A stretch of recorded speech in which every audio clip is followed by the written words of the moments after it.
சுப்பிரமணியர், பரபிரம்மம், பரம்பொருள், அதற்கெல்லாம் ஆளுமை மிக்க ஒரு சொல் இருக்கிறது என்றால் அது சுப்பிரமணியம்.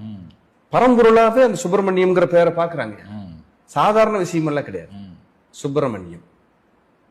அதே போல விசாகன், விசாக நட்சத்திரத்தில் இருப்பதால் விசாகம். வேலூரிலே முதலாக வேலோடு தோன்றியதால் ஊருக்கு பேரே வேலூர். வள்ளியை மனம் முடித்தார். வேல் கொண்டு அப்படி நின்று அழகனாக நின்று மனம் முடித்தார். வேலூரை சுத்தியும் இன்னைக்கும் முருகப்பெருமானுக்கு குன்றுகள் அதிகம். முருகருடைய மொத்தமா அப்படி அவரோட பிறப்பினுடைய அந்த இடமாகவே வேலூர் கருதப்படுது. வேல் கொண்டு ஊராக மாறியதால் முருகன் நின்று வேலோடு நின்றதால் வேலூர் என்று பெயர் மருவியது. இந்த வேலூருக்கு அந்த அவ்வளவு ஒரு மகிமை. வேலோடு இருப்பதால் வேலவன், வேலோடு இருந்து பக்தர்களை காப்பதால் வேலாயுதன்.